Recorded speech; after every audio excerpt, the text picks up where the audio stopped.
Good morning and welcome back to our official meeting here for South Dakota Region Pico. You got a motion. Well, good morning. The board dissolved into executive session at 10:50 a.m. on Monday, May 18th, to consult with legal counsel to discuss personnel matters, pending and prospective litigation, contractual matters, marketing and price strategies by a board of a business owned by the state, and public discussion may be harmful to the competitive position of the business before recessing at the conclusion of the day. The board reconvened in executive session at 9 a.m. on Tuesday, May 19th, to continue discussing the earlier referenced matter before rising from executive session at 4 p.m. to resume the regular order of business. While in executive session, the board discussed the matters just described, which included certain recommended actions as set forth in the secretary's report and other matters permitted by law. I move that the board approve the recommended actions as set forth in the secretary's report, and that it publish said report and official actions in the formal minutes of this meeting. Second. Moved and seconded. Any discussion on that motion? Seeing none, all in favor say aye. Aye. Opposed, same sign. Passes. Welcome to Custer State Park. We are glad that you're all here today, and thank you for joining us. It's been quite a very fruitful and eventful couple of days. Retreat is intended to be somewhat liberating in terms of thought and ideas, and I think we've accomplished that with a number of different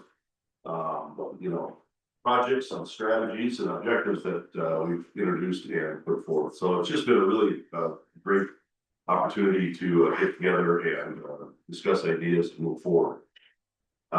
We did a few things differently this year. I think it's actually for the most part, feedback's been reasonably positive related to some of our small group breakouts, our dinners and things like that. So I appreciate all of your engagement, your thoughts, your openness to share with the regions. We want to have an open dialogue. We want to be transparent. We want you to be transparent. And thank you for that. Really. So with that, I'll look to the presidents to see if there are any items that the presidents would like to share or have.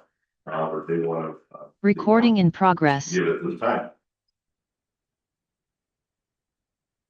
President Gestry, go ahead. No, Stan.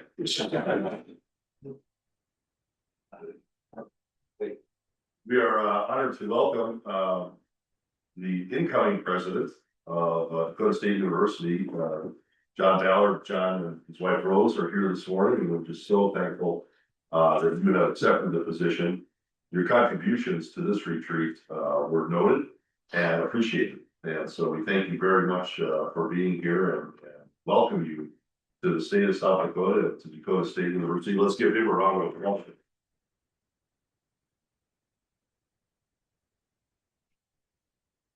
Well, awesome. Are there anything from individual regions that they want to share that they haven't shared in the last 2 days? Anything that regions can? Well, just, and all of us did it, but I really enjoyed my time being the ceremonial regent at VH, and Steve Elliott was a very good host, and I've done that since this time. Thank you for taking that on. So you guys. It'll take But I 20 on the hours. other side of the state, there's 2 graduations. I love it. So thank you very much. Anything else? Regent Frederick. Thank you, Mr. President. Had a wonderful time. April 30th, there was a ribbon cutting at Northern State University at the Business and the Healthcare Innovation Center.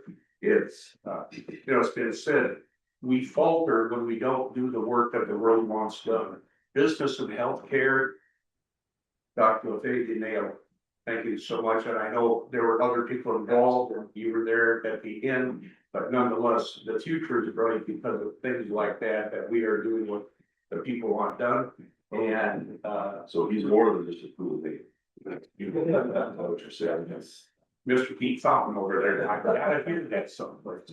And then also with commencements, Regent Pete and myself shared the stage at Dakota State University. We both had family members that was graduating, and that's special when you can give your kids, grandkids, hand them their diploma. Wish everybody in the state had that opportunity. That's what I did. Anybody else? I did jump on the commencement train. I had the honor of being the regional representative at USD ceremony this year, and I shared the stage with President Partridge. We both enjoyed the experience, and it's very special being there, not only as the regional rep, but also as a fellow graduate of the students at USD. So it's very special experience, and thank you to President Gestring and her team for wonderful experience. Yeah, and the ability to just move on the fly, so I was like, oh, I'm talking about it. President Gitchen was great just to be able to appreciate the variability of. So thank you. Anyone else? Read them off. Thank you. I had the pleasure of going to South Dakota State and sitting through their 3 ceremonies, watching the short of 1900, I believe, President Dunn walked across the stage. But I also enjoyed in between the sessions, having the opportunity to visit with President Dunn and his staff. So that makes it a long day, but a worthwhile day. So that's the end. President Dunn had a cushion to stand on this year, which was smart, I thought. Good idea, so way to go, Region people. Thank you. I had the opportunity to join Regent Frederick at the Dakota State graduation ceremony. But Nathan and myself had the opportunity to join Senator Rounds in Madison and the Secretary of Army Cited in Sioux Falls and in Madison. And they toured the DART facility and they were very impressed with the facility there. And then they had great meetings in Madison as well. So hopefully from that, it's a good kickoff for great things in the future to come. Awesome, thank you. And Regent. Thank you. Well, I have the pleasure of being at, excuse me, Northern's and President Fagan, being a part of his first graduation, at the university and was treated very well. And, so thank you. Yeah, first graduation and this first retreat, you're fully indoctrinated now, all set. I was at the School of Mines and Technology at 12 AM, rapid, and she kept going and came back and picked me up. And the speaker was very impressive, really good speaker. And then I went to the South Dakota Debt Services picnic, and that was always a lot of fun. And I thank Tammy for inviting me. And then I had a couple of student camps this summer that I'm planning on. I'm not going to put boy camp because I don't like sleeping in tents. Unless it's that place over there. That's right. But, yeah, it'll be fun to attend. So outstanding. Anyone else? Very good. Thank you very much for all your activity. This is a very active board that we're on, and it takes a lot of work. And the work is noticed. People of South Dakota, thank you for all that you do. We have a very hardworking executive director named Nathan Lucas. Would you like to share some thoughts, Nathan?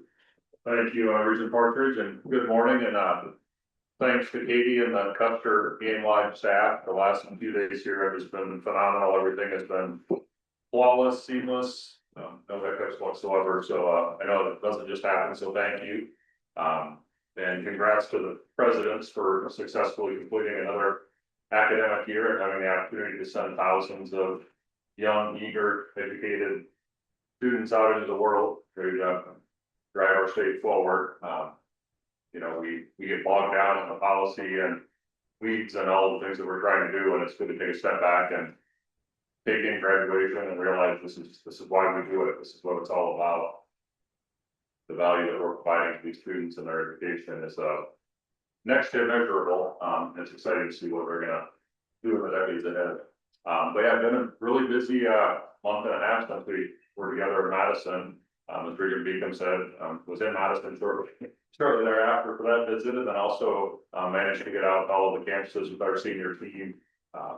Sat down and met with the president's cabinets, and then met with the deans and department heads, met with the IT folks, and kind of talked through the IT review and answered questions, kind of shared our perspective, gained their perspective, and I think everybody walked away better informed and better understanding of kind of where we're heading and why. The IT review campus work was also on each of the campuses over this past month as well, kind of doing their initial fact finding and taking everything back and figuring out what the next steps are. I think that's critically important, especially in terms of one of the items we'll talk about a little bit later, which is a lot of work campuses and putting together some plans on AI and kind of what that means for education in the system and what we need to be doing going forward. And I think at some point very soon, the AI technology efforts and the IT review will inevitably intersect. They're linked very closely together. No, it's been a great month, but a busy month, and looking forward to some of the outcomes from the things we've been discussing the last couple of days and the action items we'll take up here in the next hour or two and see what we can get done over the summer. We welcome another class of students on the campus again in August.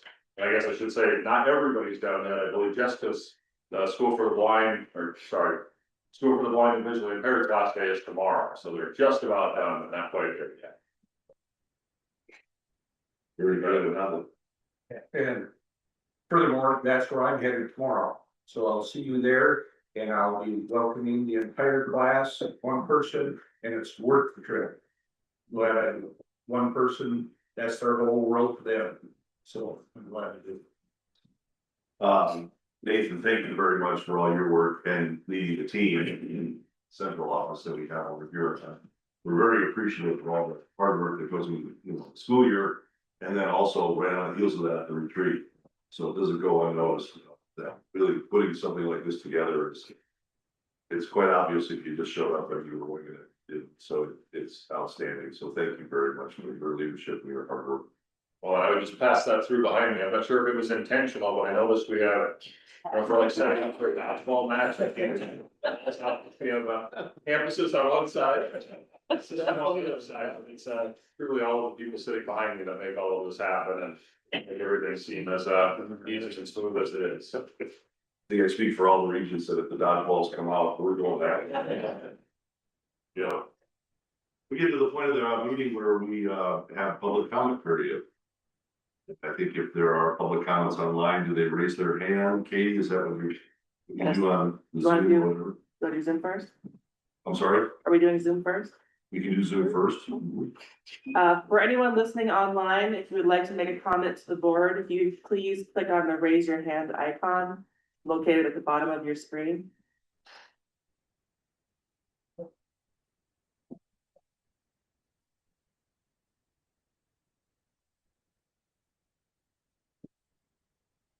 You've got nobody. Okay. Is there any public comment period that we have? Anyone in the group that's want to share public comments? Okay, we'll move on to the consent agenda. Is there a motion for the consent? Second. Moved and seconded for the consent agenda. Are there any questions? This isn't a discussion item. You can ask questions about the consent agenda. Reminder, before the meeting, if there's any item you want to pull from the consent agenda, you're welcome to at any time, where we will discuss it, make it its own motion, make it its own item. So are there any questions on the consent agenda? Seeing none, all in favor, say aye. Aye. Opposed, same sign. Motion passes. We move down to committee A, I believe, academic and student affairs. Regent Dittman. Yes, I would ask SDSBVI to come and present her comprehensive plan for special education. Good morning. Jessica Vogel. Thank you. I am presenting our comprehensive plan for special education first. This just outlines our responsibilities versus the student's home school district's responsibilities. So it's a pretty common from year to year. Not much has been updated for this year. I'm seeking your approval for that. Any questions or? Okay, I therefore move to approve the South Dakota School for the Blind and Visually Impaired comprehensive plan for special education as presented for signature by the DOR president. Second. Moved and seconded for the comprehensive plan. Any discussion on that motion? Seeing none, all in favor, say aye. Aye. Opposed, same sign. It passes. Thank you. Jessica, would you also visit about your accreditation and improvement plan? This is an informational item only. So this is our school accreditation and improvement plan. It requires an update every year for the state. And we're right on track. This will be next year will be our last school year to work on it, so we are on track for meeting all of our goals, and that is done by everyone within the school, whether it's our outreach consultants or our gals who work in the front office. They've all contributed to ensuring that we are working on our strategies and buckling up assessments and all of the things. So it's a comprehensive update on how we're doing with our school improvement plan. We appreciate that, the dedication to continuous improvement. Thank you very much. Any questions? As I said, this is an informational item. Next is your bullying policy, first reading and final reading. So we have always had a bullying to include harassment procedure. We are doing a review this year by the state, and so it has to be approved by you all, and it has to be considered a policy. So I just sharpened it up a little bit. It really meets our goals and our mission of the school, that we don't tolerate any of that, what the consequences of bullying by staff, community members or students would be. So seeking your approval for that one as well. I move to number one, waive the board's 2 reading requirement, and 2, approve the first and final reading of SDSBBI's bullying policy as presented. Second. Moved and seconded for the first and final reading of bullying policy. Any discussion on that motion? Seeing none, all in favor say aye. Aye. Opposed, same sign. Yes. Jessica, you're on a roll. I- Next is the restraint and seclusion policy, first and final reading. This again is a requirement of the state for accreditation, and ours has always been a procedure, now moved into a requesting it to be a policy. Again, sharpen it up, making sure it meets all the requirements of the state, keeps both students and staff safe in the event that we have to use restraint or seclusion, but it's your very last resort, which you will, reading through, understand that. So seeking your approval for that, please. Any questions for? Is this like similar policy as K-12 has throughout the state? Or Yeah, yep, we follow those same. follow that same Mhm. pattern? Okay, thank you. Yeah, and I couldn't find anything dated that called it a policy from BOR approval, so it Yeah. needs board approval plus a policy, so. Right. Yeah. Mhm. Thank you. Okay. Then I move to number one, waive the board's 2 reading requirement, and number 2, approve the first and final reading of SBBI's restraint and seclusion policy as presented. Second. Moved and seconded for first and final reading of the restraint and seclusion policy. All those in favor say aye. Aye. Those opposed, the same sign. Motion passes. Thank you, Jessica. Next, I'd like to have Ada come forward.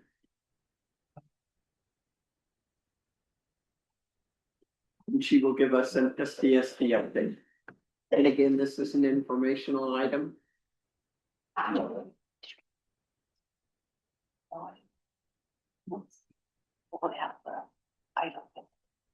Okay, good morning, everybody. My name is Cami Van Sickle, and I'm the Director at South Dakota Services for the Deaf. Thank you for letting me talk to you today. I'm just gonna provide a brief update on SDSD. I thought 2 handouts were shared, but evidently they were not, so we'll get those to you after this. It's They're the attachments in here. Oh, they are, okay, okay, so they're attached. I'm assuming everybody studied them well last night, so thank you for doing that. I just wanted to start out by sharing a statistic that has stuck with me my entire career in deaf education. On average, our deaf and hard of hearing children are graduating with a reading level of about 3rd or 4th grade. And that's stuck with me the 20 years that I've been in the field. This has historically just been the reality for many of our deaf and hard of hearing kids across the nation. So this has really been my driving force and my why I'm in this position. I don't want our South Dakota children to just be another statistic. So I believe between our strong K-12 system and our passionate staff and educated staff at SDSD, we can meet the students where they are in our state. And I think we can raise the bar for our South Dakota kids who are deaf and hard of hearing. So just to give you just an overview of SDSD, we have an audiology department, and that has 2 clinics, one in Rapid City and one in Sioux Falls. We've got 2 audiologists in Sioux Falls, along with 2 audiology assistants, and 1 audiologist in Rapid City, along with 2 audiology assistants. I know that Regent Rasmussen is pretty proud of our mobile audiology clinic. We call it MAC for short. That's our Sprinter van that has our mobile audiology booth. We're able to travel the state of South Dakota providing audiology tests to kids that maybe are in the more rural areas or kids that don't have access to pediatric audiologists, or even those that don't have the means for transportation to get into an appointment. Really the role of our audiology department is to identify kids that have hearing loss. We enter a lot of school districts and we see kids that are in sixth grade that have hearing aids and nobody knew that they had a hearing loss. So we're out there trying to identify all these kids that maybe were missed. Just to give you an idea of the impact our audiology department has, last year alone, we did full hearing evaluations on 745 kids across the state. And while this sounds like a pretty decent number, I do anticipate that number to grow because last year we were down in audiologists. We only had 2 of our 3, and we had an audiologist on maternity leave. So I do expect that number just to continue to grow now that we're fully staffed. Another impressive number, I think, is we did 28,000 hearing screenings across the state. So that's our audiology assistants going into schools and daycares and providing screenings. And we're averaging about a 3 to 4% referral rate from those screenings. And that doesn't mean that all these kids have hearing loss, but it just means that these kids maybe needed to have follow-up, maybe have ear infections, fluid. But some of these kids do in fact have permanent hearing loss. Just so FYI, all of our audiology services are offered at no cost for any South Dakota kid aged birth through high school graduation. Any questions about audiology so far? I actually do, sure, thank you. Well, that was a great update so far, thank you. Is the statistic of 3rd and 4th grade reading, is that a national average or is that South Dakota? That's national. That's national. So what is our average in South Dakota right now? I couldn't tell you. Okay. We would like to start tracking that. That's going to be a big partnership with Department of Ed and school districts, but we would like to start tracking it to see where we're at. Yeah, that would be, yeah, I would certainly support that. If you need help with that, let us know. Okay, great. All right, moving on to our outreach department. Our outreach department is made up of 14 deaf educators and SLPs that travel the state of South Dakota. They provide consultative services to homes, schools, and daycares that have kids who have any degree of hearing loss. We are blowing up in that area. Last year, we finished the year with just over 700 kids on our caseload. This year, we're finishing the year at about 760. So it just continues to grow every year. Doing a little research, I'm thinking that once we hit right around 1,000, we will have most of South Dakota's kids that have permanent hearing loss on our caseload. That's just an estimate based on statistics, but thinking we'll hit that 1,000. Just to give you an idea of the statewide outreach, we really focus on not just focusing on our bigger cities. We want to make sure that we're out and we're covering the whole state. So last year alone, we drove 130,000 miles. So between the outreach department and the audiology departments, we put on lots and lots of miles. All right. Going back to that statistic, we are really trying to tailor our services to meet the kids where they're at. So we add special services to kind of boost their academic career. One of the special services that we provide is our multidisciplinary student evaluations. And this is just a partnership with our K-12 schools where we provide a full evaluations of the kiddos. So we do cognitive, academic, ASL, speech, language, and listening, transition, OT, etc. So we really do a full evaluation of the kiddo. And then we meet with the school teams and provide recommendations for best programming within their school district. Another special service that we do is our shared reading project. You might have heard me talk about this before. Imagine trying to read a book with a child and you're just learning their language. It's, you don't have a lot of confidence. It's a little intimidating. So this program is designed to teach parents to sign books to their kids. It gives them that confidence, that boost that they need to actually read to their kids, because we're seeing a lot of deaf and hard of hearing kids come into schools with very few books having been read to them in their early years. Another special service we have is our Hands in Motion summer program, and Regent Rasmussen experienced this, and I think it was a pretty powerful experience for him. It's our summer program, the month of July. It's for ages 2 through 5th grade, and many of our deaf and hard of hearing kids are isolated. Most of them they're the only one with hearing loss in their school. And so this is a chance for these kids to get together, to see each other, to see others like them, to see adult role models. I had a deaf friend tell me once that she thought she was going to die before she reached adulthood because she had never met another deaf adult. So this is just that really powerful experience that gives these kids that connection to others just like them. Randy, do you want to say anything? I do.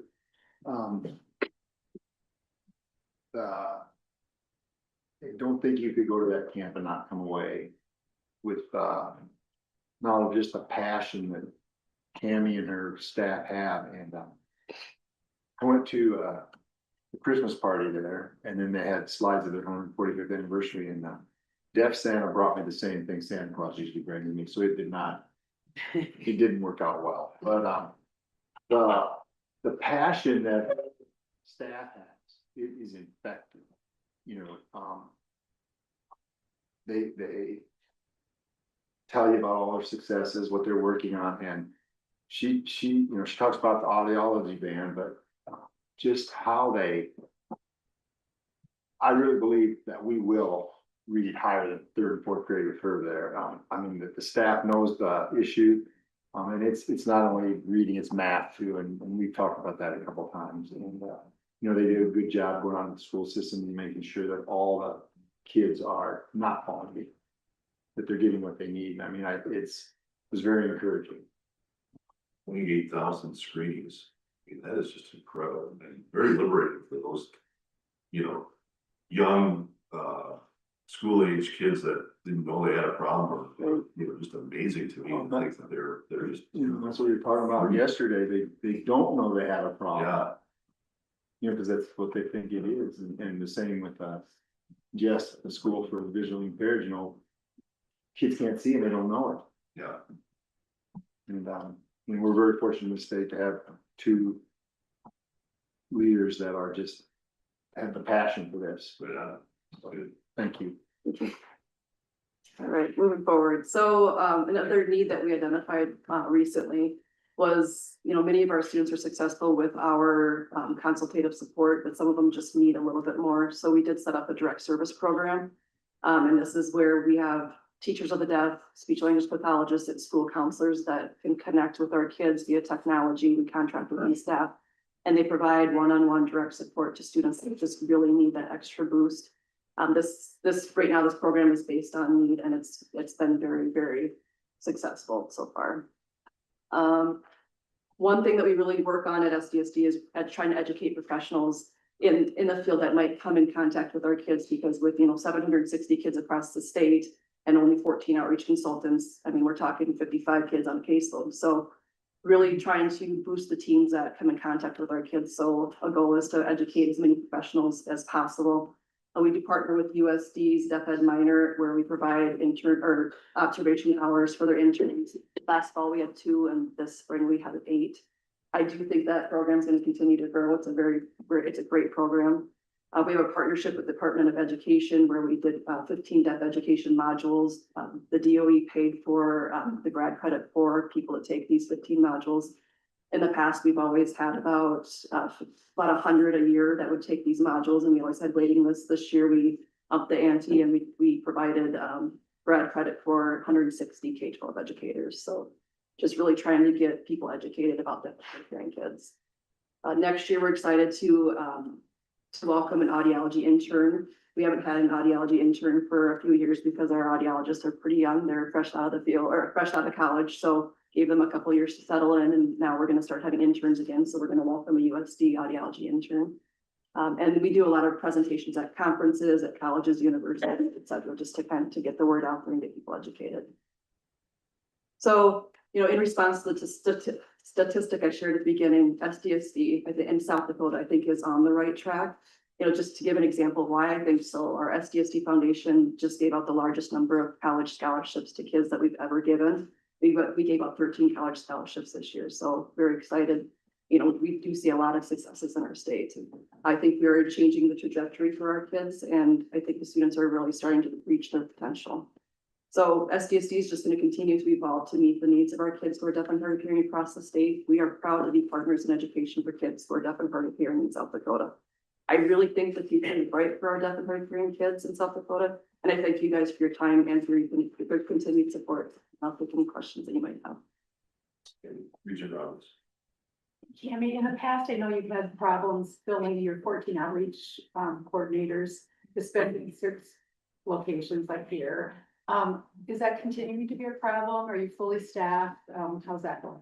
Well, as of 3 days ago, we were fully staffed, but now not anymore. So we just had one resign, not Not anything bad, she's just moving back to California.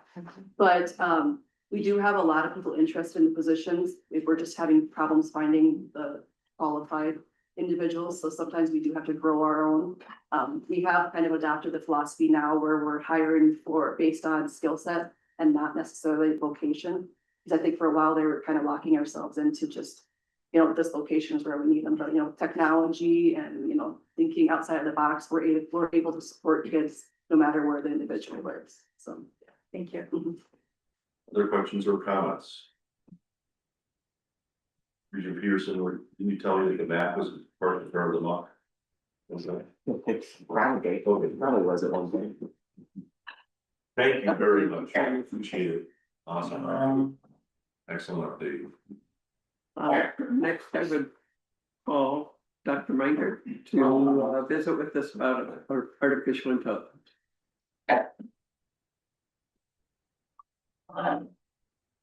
Good morning, Janice Myers, North Florida Regents, in the area of academic and student affairs. Before you today is an item that has really been in the works for about the last 12 months. Over the last year, we've had 2 committees that were created around AI, one specifically geared towards technology, and the other was a cross-discipline, cross-functional stakeholder group. So we had individuals from academic affairs, student affairs, technology affairs, faculty, and advising all of the areas you can think of on the campuses. So a rather large group. But in those discussions, we would bring reports up to the Academic Affairs Council, Technology Affairs Council, Student Affairs Council, and up to council presidents. Before you today is a plan that has been put in place to start thinking through how AI will transform higher ed over the next many months. And when I say transform, I think I've heard a president say that it's a revolutionary change. We need to be thinking about it now so our students are equipped to handle workforce needs as they graduate. In order to do that, we identified 5 core areas. The first one is governance and infrastructure. These are the building blocks to the future of what we can do in higher education. The next 4 really follow that, looking at curriculum and programming to ensure that we are teaching and using AI in the classroom across the curriculum. Optimizing and utilizing agentic AI for our manual tasks across the campuses in the administrative areas. So we'll look at that and see if there are some pilots that we can perform to see how we might use technology to help us with that, allowing our then staff to be strategic in areas of student success. Also, we want to look at research. How does AI impact us in the research? Lastly, for this to be effective, we need to have a great communication plan, and we need to ensure that there's AI fluency across all stakeholder groups. So before you, again, no action item, but we want to present to you the plan over the next 12 months, of which we'll provide updates to the board regularly after board meetings to show you where we're at in our progress. I'm happy to answer any questions you might have. Again, informational item. Thank you very much. I think what we talked about here with AI, really all technologies, and we've also kind of called it emergent technologies, I believe, we're leaning in as a board of regents, as a system. And I think as we move forward, the applications that we've described for governance and infrastructure for the students, you know, they're going to be experiencing the classroom, the faculty, our staff, how they can be more efficient in using the tools. Overarching the entire thing is just our ethical response and guidance of what we're going to be looking at related to artificial intelligence. We keep that in mind as well with everything that we're looking at in the artificial intelligence and all technology type world and how we use this. That should be comfort, I think, to, you know, parents, stakeholders, you know, throughout the state, that we have that in mind related to moving forward in this area, is that this overarching ethical responsibility to do it right. President Elliott from Black Hills State kind of mentioned and emphasized that as well related to our ethical response. President Gessler gave a great presentation talking about these applications, but also spoke about the layers of AI. There's direct, mediate, and background. I think we're the 3 kind of, you go all in, you go kind of just passively in, or do you do something in the middle? Because I think it's important that we do it right and not, do ready, fire, aim, with AI. So that's really what we're looking at as a board of regents, truly leaning in and say, we want to lead in this area, our students. We're excited about them being, career ready, AI prepared, type, students that, and technology prepared in a number of ways. It's moving very quickly. President Dunn made that argument that this isn't, let's think about this for a couple of years and do something. This is like happening now. This is a months and weeks and days type conversation and action item. And so we really appreciated all of that input. And I think as a board, this does in some areas make us a little uncomfortable. You just kind of want to do it right, and you want to be very engaged, but at the same time, we're moving forward, and I think some of will take on a leadership role in the AI space.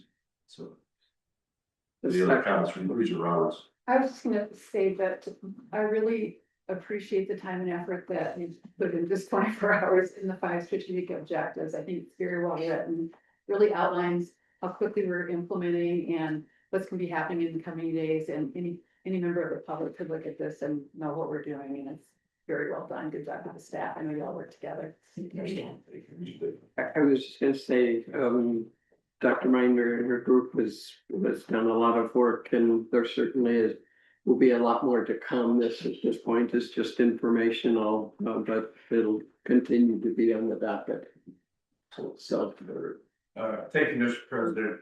To the current students and future students, rest assured that if you come to a South Dakota Board of Regents school, you will be prepared to embrace artificial intelligence in the workplace by the time you get out of our schools.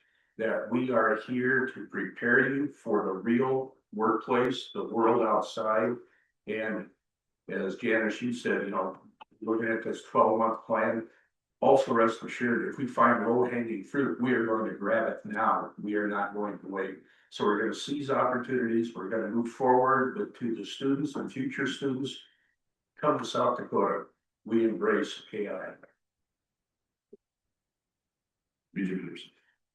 Yeah, I really just want to echo a lot of what's been said, and I think our conversations over the last couple of days have really given rise to a lot of very exciting applications of AI that I think a lot of students will really appreciate, both in the classroom and just with other functions, other academic planning materials that I think students will really appreciate in the short term, and in the long term. I think AI can sometimes be a source of apprehension to some students, but I think that comes more out of a desire to learn more about its capabilities. And I think the plan we're adopting today really helps that approach and moves that along in a very smart, ethical, and long-term vision way.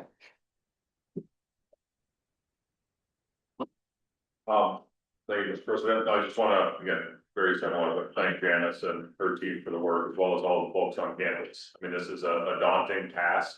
It's not something that's going to be solved quickly. And as Dave Overy put it, we need to get comfortable moving towards a moving target, because that's the reality of technology and the rate of change in today's world. But we have to keep moving down the path, and I think the work that Janice has done and the framework that she's laid out will allow us to do so in a meaningful way. And I'm sure we'll learn things and continue to adapt and evolve as we go forward. But I think we're heading in the right directions. Thank you.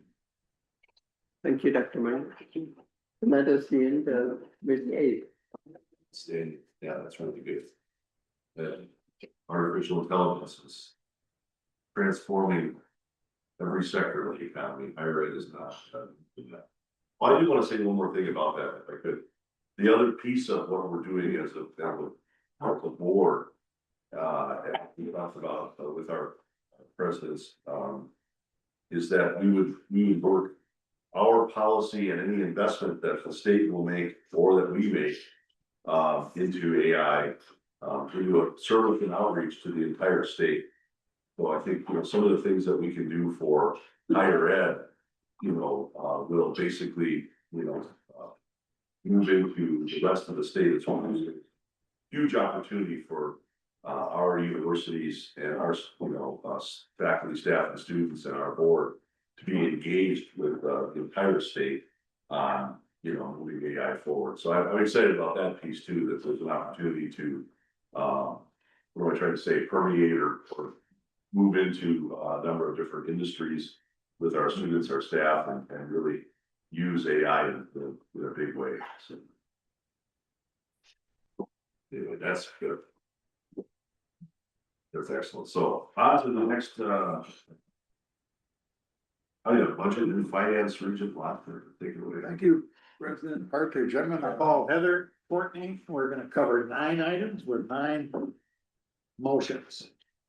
We had a fair amount of, what I call, very good, robust, analytical discussions, particularly related to tuition and fees, and we came to some conclusions.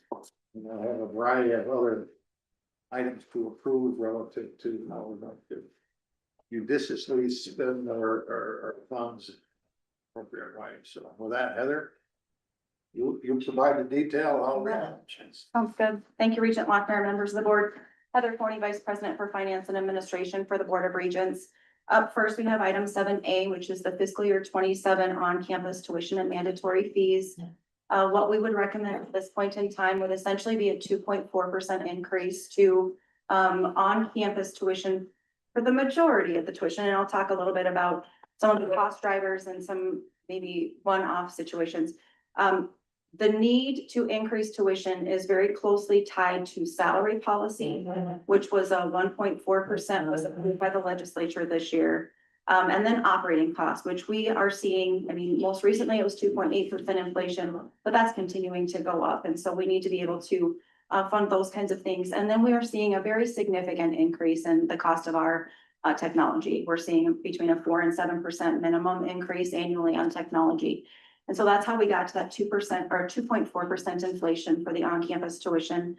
And then we've got just a couple of other things I'd like to visit about. Dakota State University is requesting an 8% increase on their PhD programs, both in person and online. South Dakota Mines is requesting a 5% increase on their in-person tuition. And they're tied very closely to the kinds of things that they're doing on campus.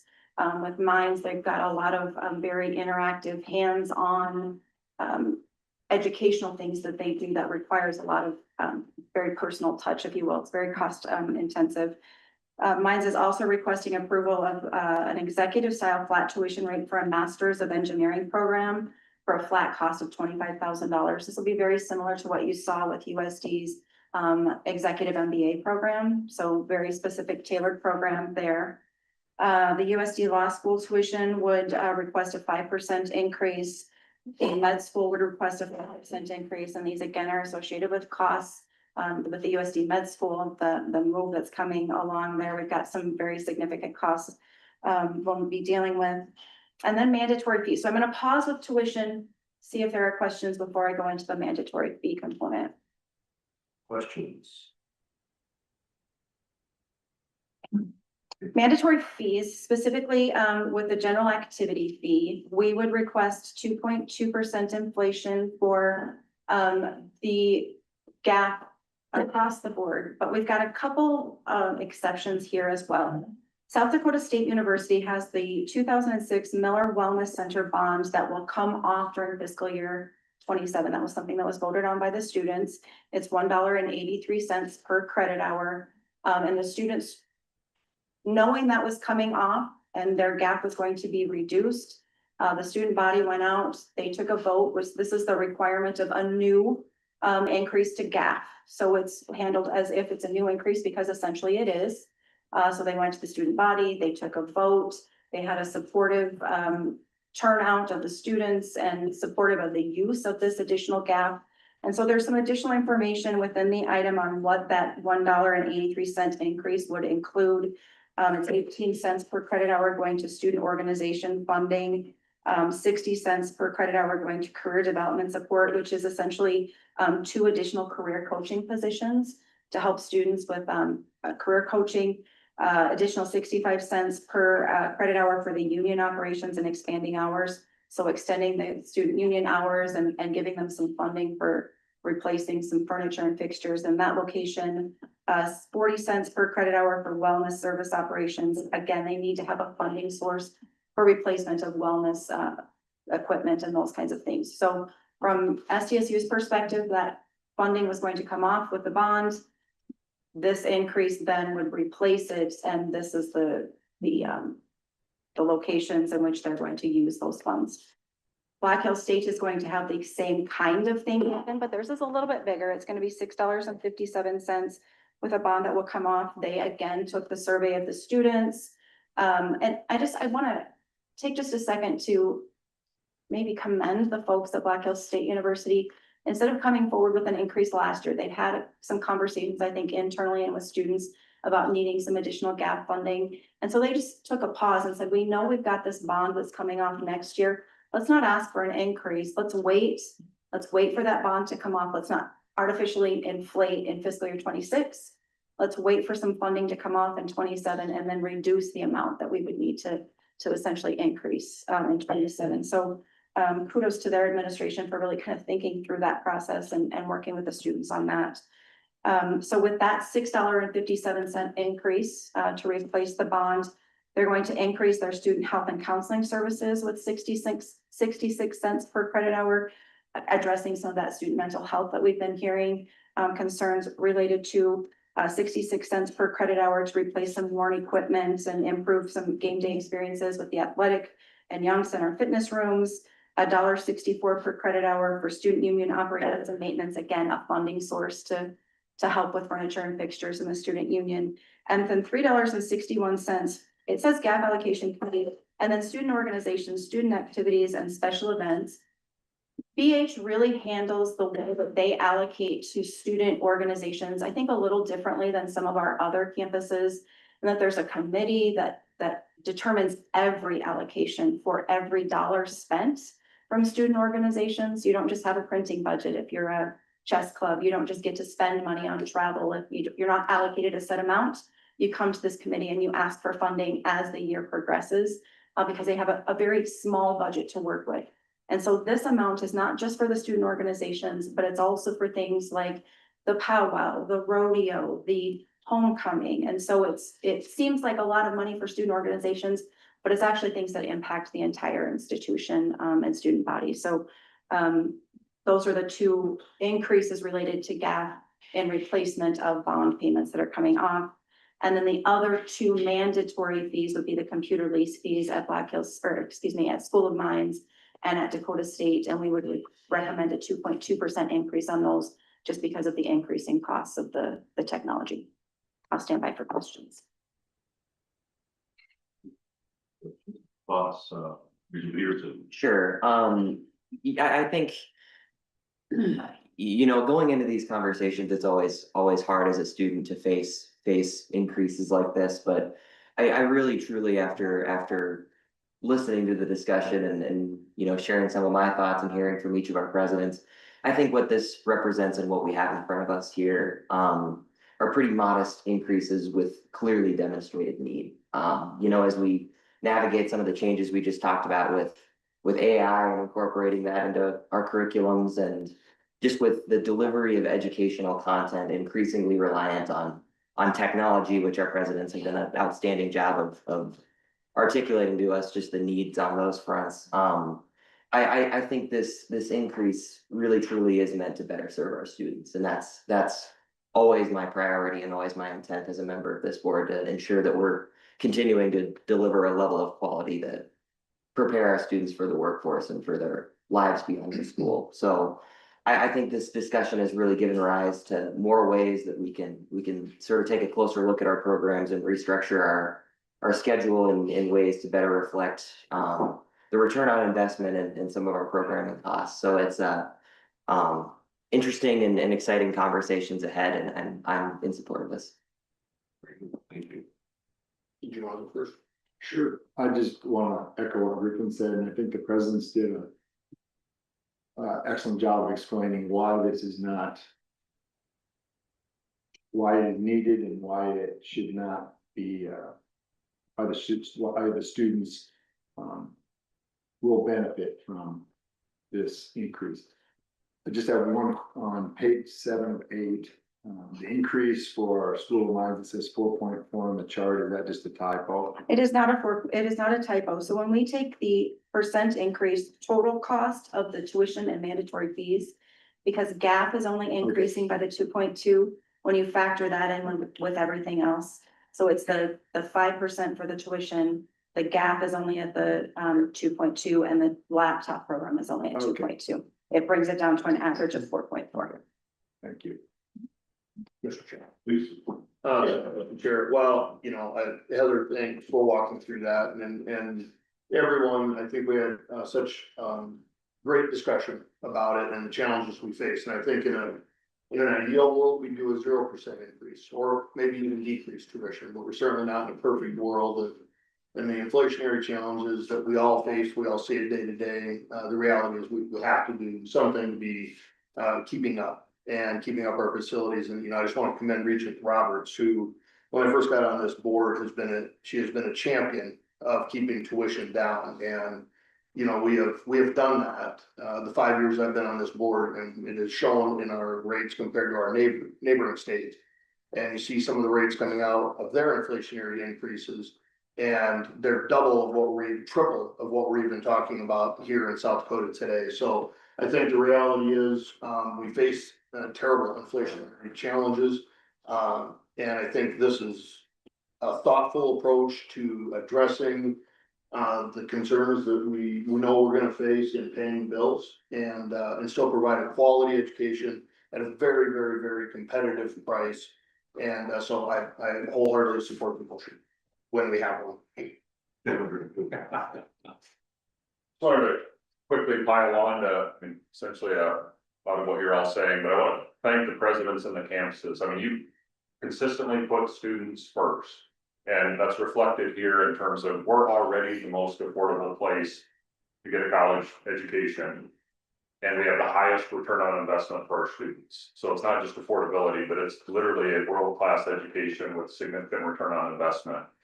With the neighboring states likely increasing 3 to 7%, it would be easy to fall into the herd and we'd still be the most affordable, but you're not doing that. You're requesting an increase that is the absolute minimum that you need, keeping the price point low for students while still being able to deliver a quality education and quality services to our students on campus. So again, just wanted to recognize you for that. Thank you for constantly putting students first. Very good. Before I read the draft motion, even though this is a quick summary and most of the points made were what I was going to hit on anyhow, affordability, quality, career return, etc. But the other challenge is always balancing that thing called the budget, revenue minus expenses.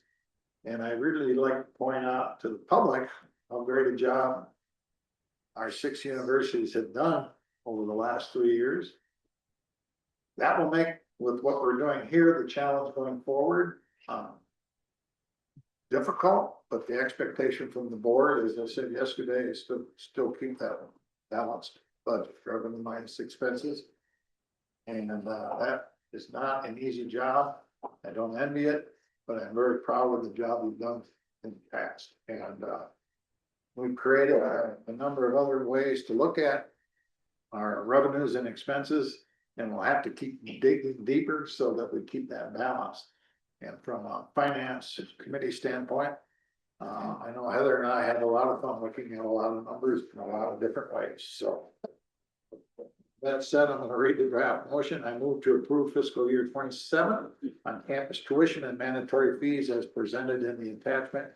Appreciate all the other board members. Second. Moved and seconded.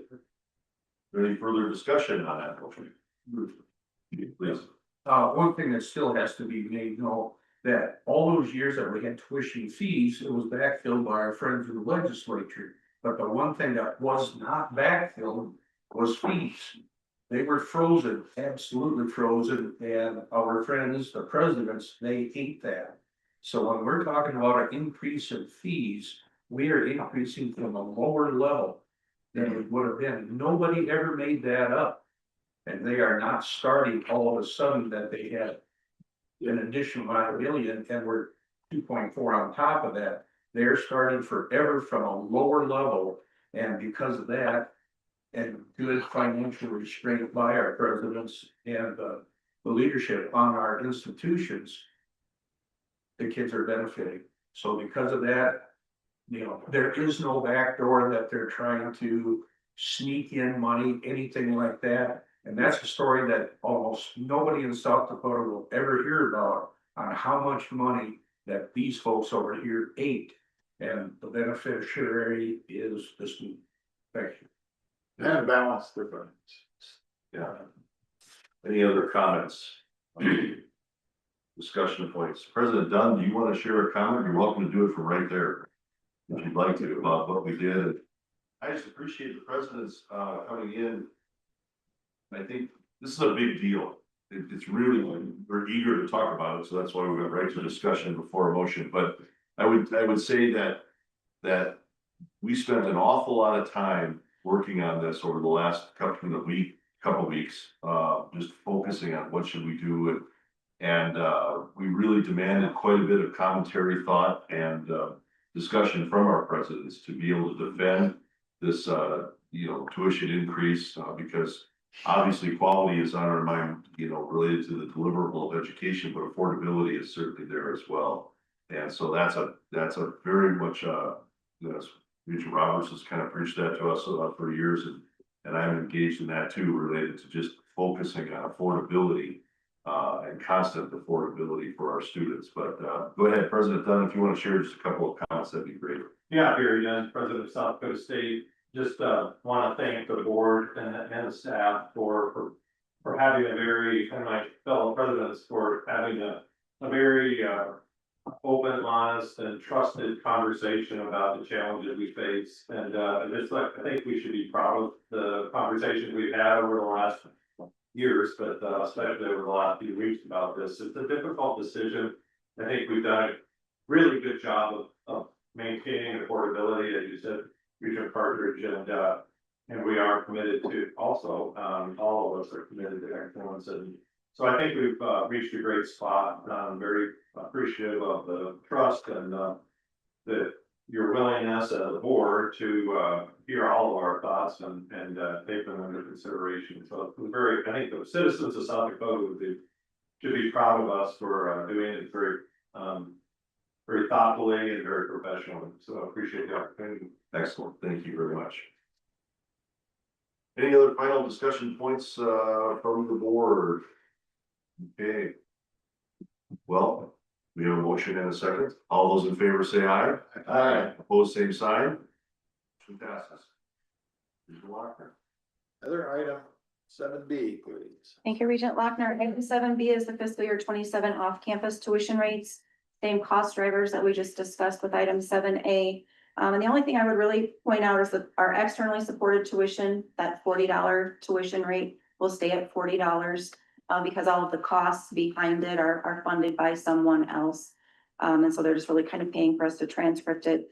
The dual credit courses are going up by that 2.4%. And so just a reminder that that is split between the Department of Education and the student. And so that break this year, it will go up to $60.74. And so the Department of Education and the student will each pay $80.37 each.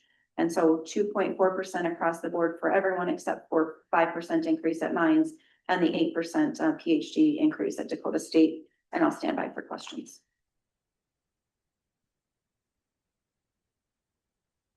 I move to approve fiscal year 27 off-campus tuition rates as presented in attachment 1. So moved in second, and discussion on that motion for fiscal year 27 off-campus rates. No. Oh, sorry. No. Any discussion? All right, seeing none, all in favor say aye. Aye. Opposed, same sign. Motion passes. Next item 7C would be the system discipline delivery and vehicle registration fees. Heather? Thank you, Regent Lochner. Item 7C is the system delivery, discipline delivery and vehicle registration fees. There's a lot of fees tied in here. So a lot of what we talk about is special discipline fees, but it's also the registration, the application, those kinds of things. Our application fees will go up by $4 each.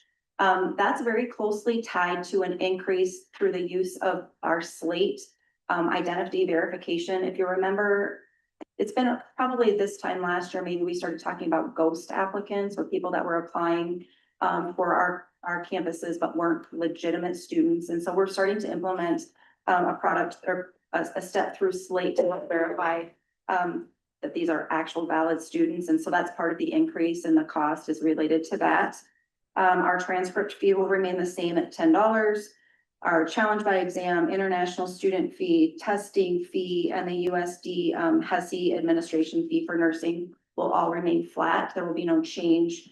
SDSU's Assessment Technology Institute cost will go up by $1 simply because they contract with another vendor. And so we're increasing for their passing on the costs for that.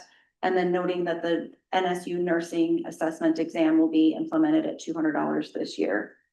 When you go into the special discipline fees, for the most part, through inflation, those will only need to increase by 1.7%, except for in the areas of STEM. So those tend to be your sciences, your maths, because they're very expensive to teach. Those will go up by 5%, as will engineering at School of Mines and SDSU. So those special discipline fees will be at 5%. The rest will be at the 1.7%. We've got some new special discipline fees being proposed at Dakota State and Northern. It's an other science special discipline fee at the same rate that's offered at other campuses. That's very closely tied to like your geography courses, which they do shockingly have support lab and classroom supplies, including some GIS included things that we need to tie into that. So we are asking for approval to add that. And then all of the special discipline fees at School of Mines will increase by 5% because the majority of the special discipline fees at Mines are STEM. So those would all go up by 5%. Mines is also asking for a new special discipline fee for innovative based learning and systems engineering. It's really very closely tied to an engineering type of programming. And so offering that at the engineering rate, it's just the way that they teach these courses would require that special discipline fee. And then at SDSU, we moved the respiratory care program from Dakota State to SDSU a number of years ago, and that had a $53.95 special discipline fee associated with it at Dakota State. Since the move to SDSU, it's really an allied health program. It's all of the things that they do in respiratory care is in line with all of the other allied health related courses. And so we would recommend moving the respiratory care special discipline fee to the allied health special discipline fee, which is $110.60. So that it's in that same bracket with all of the rest of the allied health. And then adding a high flex delivery fee of $32.40 at Northern. They offer courses in high flex that what we were discovering is that there's a lot of work and effort that goes into the high flex delivery, but the way that the courses were set up, we were charging less for the high flex mode than we were the face-to-face, and students were shopping. And the high flex actually costs us more to deliver. And so we would add this high flex delivery fee for $32 at Northern. 2.8% increase on vehicle registrations, and then just a couple tweaks to the register or the vehicle registrations at Dakota State and Mines. So stand by for questions. Can you go through all that again, please? I would say before the function, there's a lot of detail, a lot of work in all this. And I would encourage transparency to all students, all what these fees are, and I think we have to always emphasize that. Especially at the School of Mines, we have Jason Simmons here that's gonna keep track of it all as the finance officer for the School of Mines. So you got all that? I do. Oh, perfect. So thank you. Any other comments? I will read the draft motion. I move to approve the fiscal year 27 system discipline delivery and vehicle registration fees as presented in the very detailed attachment 1. Moved and seconded. Are there any discussion points on that motion? Any further items that we talked about? Seeing none, all in favor say aye. Aye. Say opposed, same sign. Passes. Move on to 7D, the housing and food service rates. Thank you, Regent Lochner. The housing and food service rates, we have a recommendation for 2.8% increase to the housing and food service. That is consistent with CPI. at our most recent, information from the Bureau of Finance and Management. There are a couple little tweaks. DSU is now offering a new rate for Higbee Hall at their campus. This is a unit that does not have window air conditioning or any of the, updated amenities that some of the other halls offer. And so Dakota State would like to offer a lower rate for Higbee Hall to give students another entry point and also to not charge quite as much for fewer amenities. So that's being recommended. And then SDSU, I think, if you recall the housing and meal plan survey that we worked with all the campuses to disseminate to students, we had a really good response rate to that. And the team from SDSU really dug into the detailed responses from that survey. The student feedback was really quite good. And so the staff at SDSU just, okay, let's take this opportunity in this survey and let's go back to the students and let's really maybe revamp and realign both our housing and our meal plans to address some of the concerns that were given by the students as part of that survey. And so what you'll see here is a complete kind of overhaul in the way that the housing and the meal plans are being offered by SDSU. They've now tiered and kind of simplified what they're doing with housing. So they've got the traditional residence halls, et cetera, by semester. You can see that in the attachment. They've done the same thing with the food service plans. They worked very closely with Sodexo, our food service provider, to make sure that students had more flex in their meal plans. That was something they really wanted. And to offer students an opportunity with the SDSU plans to take maybe one of your, what they call them a board plan, so a swipe at Larson Commons. Some of your swipes at Larson Commons can be used for some of the other dining opportunities within the SDSU complex. And so giving students some more flexibility as was addressed in that survey. So I would just like to really give props and kudos to the SDSU team for taking an opportunity to really address some student feedback that was given through that survey. So that's what you see from SDSU from both a housing and a food service perspective. For the remaining food service plans, we do recommend a 3.3% CPI because that was the meals away from home increase. And then just we've got some additional highlights in there. You'll see at the bottom of page 404 of this item, that total cost of attendance. So that's from the on-campus, those are your tuition and mandatory fees. So your on-campus resident tuition, your GAF, the laptop program at Mines and Dakota State was that one. And now we've added the minimum requirements for a housing and meal plan to see what the total cost of attendance can be for our incoming freshmen. And that's what you'll see here. We end up with a system-wide average of 3%. That includes your 3.3% increase on your meal plans. That includes the 2.8% on the housing, 2.4 on your tuition, the gap. It's all lumped in, and we still end up with a 3% system average, including what that 5% increase at School of Mines. Still, we're only at 3%. And I just think our campuses are doing a really good job of trying to keep those costs down. So I'll stand by for questions. I have a question. You said the food plans are all, they're doing at 3.3%. You said it was based on something. Meals away from home, What, CPI. can you tell me more about that, please? So there are different CPI or inflationary rates are different for different kinds of things. So like different product baskets. That meals away from home, so dining out, has gone up by 3.3% versus other inflation that we use for that 2.8 is an overall inflation. So some things go up by less than 3.3, some go up by more than 3.3. They take the average to get the statewide CPI of 2.8. Where is that published or? It comes through the Fed, and then we get it actually from the Bureau of Finance and Management. Okay, thank you. That's what I wanted. Yep.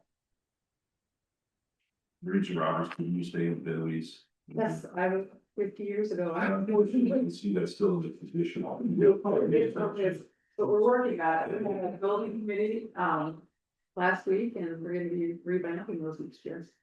Isn't there a beach very close? Sure. Yes, thank you. My first day on campus, I knew we saw all the streakers came running through them. Do you remember streakers? That was the '70s thing. I knew. It was in '70s, yeah. Motion to take. That's not for anything. Before I read the draft motion, I think it is interesting to look at that year-over-year average cost of going up just short of, if I round it up to $541. Which represents the 3% fully loaded all, and again, that didn't happen by accident, that happened by a lot of analysis and discussion and debate, and even though our inflationary costs are there, I think we've managed as best we could to maintain the affordability and competitiveness. With that, I'll read the draft. I move to approval of the fiscal year 27 housing and food service plan rates as presented in attachments 1 and 2. Moved and seconded for fiscal year 27 housing food service rates. Are there any further discussion on that motion? I just wanted to make a comment on the restructuring at SDSU, having seen that was sort of pursuant to some of the feedback we received in that survey. I really just want to commend you all for that. I love to see that we're continuing to make changes based on some of the comments and some of the engagement that we made with students on that survey. I was very supportive of that when we first talked about that last year, and encourage our campuses to continue digging into those, and any further changes made, I think, are welcome. Any other discussion points on motion made here? Housing and food is something that I spend a lot of time on. Something that we are very engaged with, related to the affordability and the benefit to students. Some of those students don't feel it, obviously, and they don't feel it, but we're trying our best to do yeoman's work in this area to really present a quality product that's affordable as well. So goes right in line with our tuition and fees and everything else that we're focused on. So very good. Okay, motion and seconded has been made. All in favor, say aye. Aye. Opposed, same sign. Carries. Moving on, 7E, fiscal year 27 graduate assistant stipends. Thank you, Regent Lochner. Item 7E, the graduate assistant stipends is, I would just like to clarify, this is the minimum stipend that would be offered by these institutions. And so we only have BH, Northern, and USD listed. That's because Dakota State Mines and SDSU do not charge tuition to their graduate students. And so they don't then offer, they don't then have a minimum stipend associated. And so what we've just done is inflated the minimum stipends from last year by the 2.4% and would recommend approval. I'll stand by for questions. Any questions? Let's go to the motion. I move approval of Blackville State University, Northern State University fiscal year 27 minimum graduate assistant stipends in the amount of $4,132 per semester and $1,032 per full week session. And the USD fiscal year 27 minimum graduate assistant stipends in the amount of $4,285 per semester and $1,070 per full week session. Moved and seconded for fiscal year 27 graduate assistant stipends. Any further comments on that motion? Seeing none, all in favor, say aye. Aye. Opposed, same sign. Motion carries. Moving on, 7F, fiscal year 27 special school non-resident tuition. Thank you, Regent Lochner. This is at the School for the Blind and Visually Impaired. They are a resident facility, and we do have the ability to charge students that are not from South Dakota for both the instruction and the housing at their location. We would just recommend the increase of 2.8%, which is CPI for fiscal year 27 on both the instruction and residents at that location, and I'll stand by for questions. All right, I move to approve the fiscal year 27 non-resident instructional tuition rate to be $43,033. Resident cost to be set at $17,394 for South Dakota School for Blind and Visually Impaired. So Moved and seconded for the fiscal year 27 special schools non-resident tuition rates and resident tuition rate, right? Both. Yes. Moved and seconded. All in favor, say aye. Aye. Opposed, same sign. Alright, 7G, South Dakota State University new soccer competition venue facility design.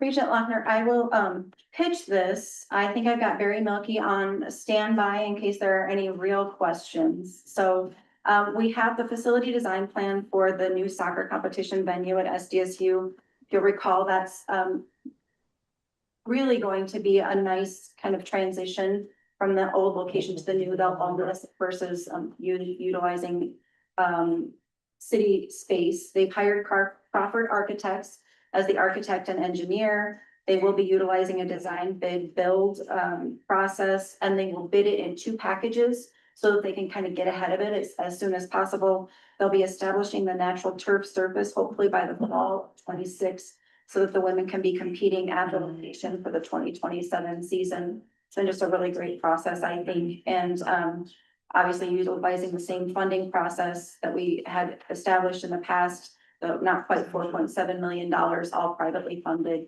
and I would stand by for questions, which I would just pass off to Barry. Chair, Please read your name. I don't know that I have any questions,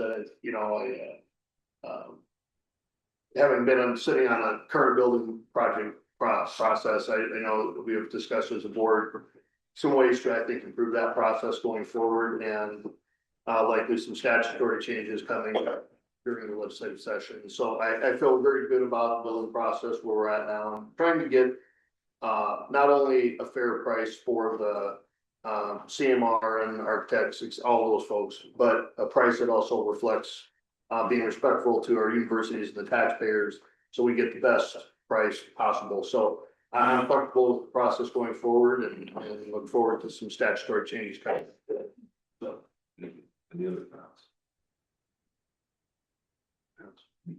I'd just like to thank Regent Ray for his work on construction projects. It wasn't an easy one to get into.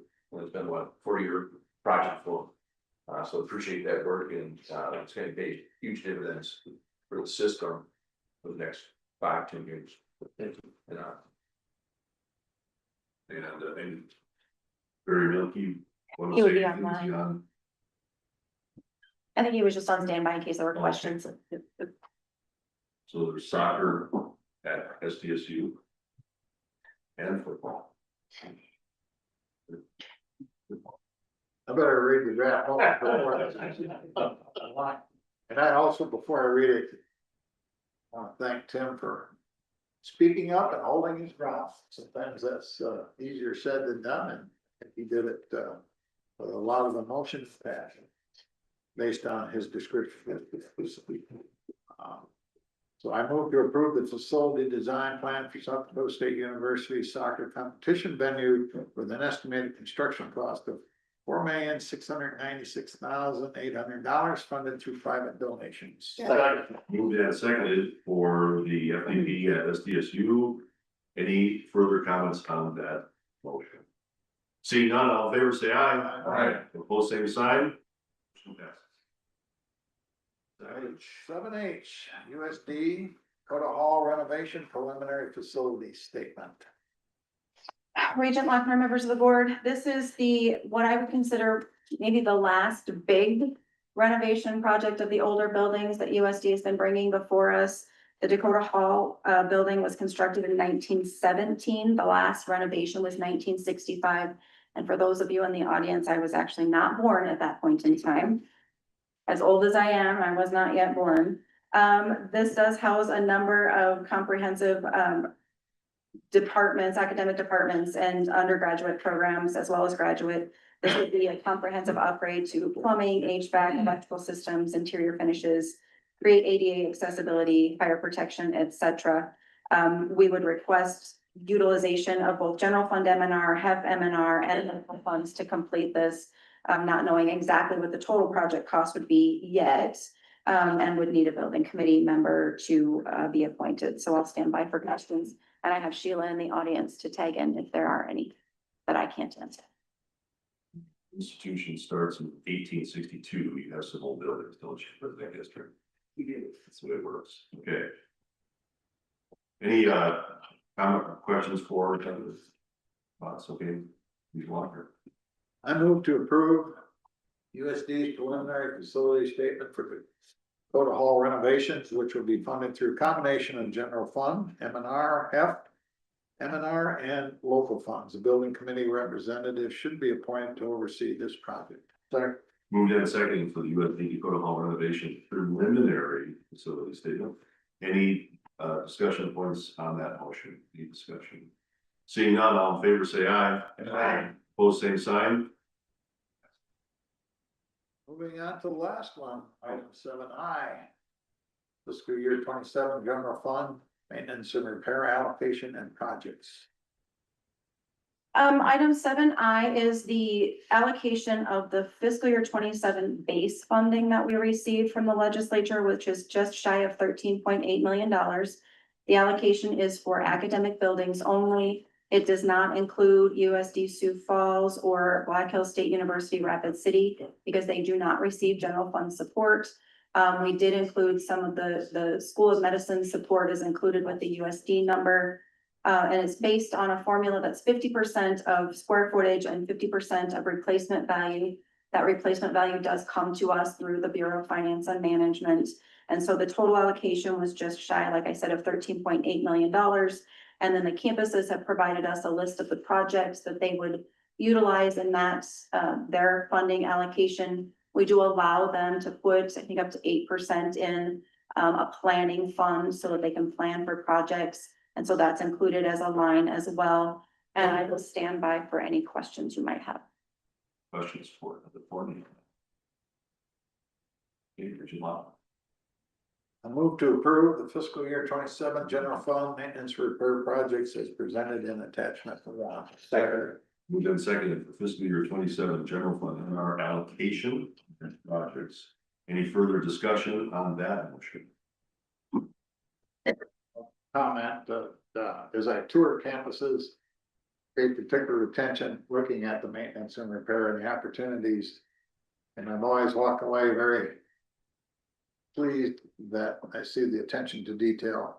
Maintaining facilities is critical for the student experience and for their safety and for the efficiency of running. I know a lot of people would think that maybe you can not do or save money on maintenance and repair, but it will come back and cost you more in the end. So I do appreciate that detail. And I might add one other thing to that list, and that would be the respect and appreciation of the donors who gave money for their buildings. The fact that we take care of them is very important to the state and honors them with their gift. Yeah, very well. Missed that. That's it. Okay, we have a motion and a second on the table. Any further discussion? Seeing none, all in favor say aye. Aye. Opposed, same sign. Motion passes. Words called. That brings us to the end of our agenda. Packed agenda here today. We'll move through it quickly. This is related to big topics like AI and tuition increases, as well as some maintenance and housekeeping. So thank you all, regents and those in attendance, for being here today. We very much appreciate it. I would take a motion to adjourn. So moved. Seconded for adjourn. All those in favor say aye. Aye. Yes, have a great May and